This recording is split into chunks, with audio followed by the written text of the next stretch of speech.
नमस्कार मैत्रिणींनो, आज आपण भगर करणार आहोत। तर बघा, भगर करण्यासाठी मी 2 बटाटे स्वच्छ धुवून घेतले आहेत आणि त्याचे बारीक काप करून घेऊयात आपण सुरुवातीला। त्याच्यानंतर आपण हिरव्या मिरची छोटे छोटे काप करून घेणार आहोत।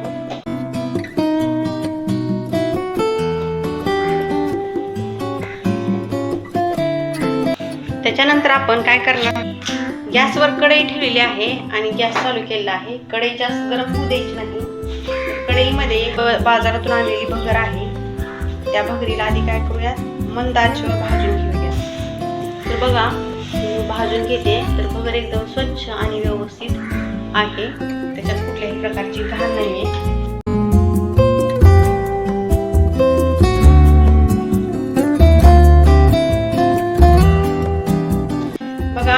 मिक्सर मध्ये मी अशा एक दाण्याचं कूट काढलेलं आहे। बघा, अशा पद्धतीनं ते ना मोठा आहे ना एकदम बारीक असा आहे, तर मध्यम काढलेलं आहे हे कूट। तर हे कूट आपण ह्या भगरीसाठी वापरणार आहोत।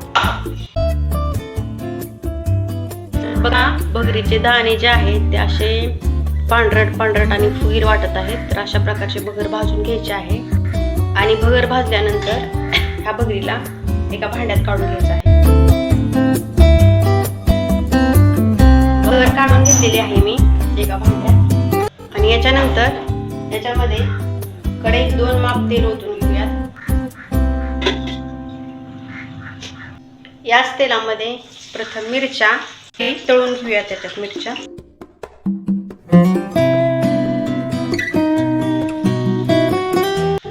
थोड्याशा तळलेल्या आहेत, तर त्याच्यामध्ये बटाटे टाकून घेऊयात आपण कट केलेले।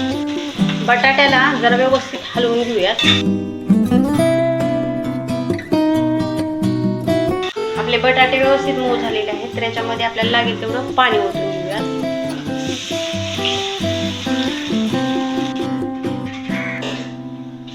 बघा, पाणी उकळत आलेलं आहे, तर उकळत्या पाण्यामध्ये आपल्याला पहिल्यांदा मीठ टाकायचं आहे पुरेसं, आणि मीठ टाकल्यानंतर त्याच्यात उकळत्या पाण्यामध्ये दाण्याचं कूट जे वाटलेलं आहे ते टाकून घ्यायचं आहे।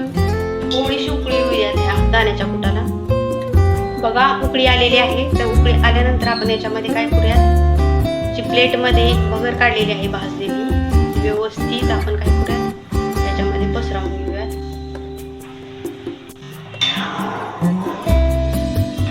त्याला हलवून घ्या सर्व दिशेने।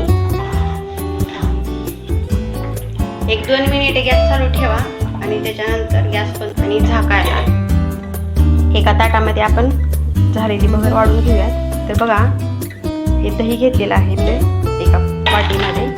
दही आणि भगर सर्व करण्यासाठी दही आणि भगरीचं कॉम्बिनेशन मस्त झालेलं आहे। जर माझा व्हिडिओ आवडला असेल तर माझ्या व्हिडिओला लाईक करा, शेअर करा आणि सगळ्यात महत्त्वाचं माझ्या चॅनलला सबस्क्राईब करा। धन्यवाद।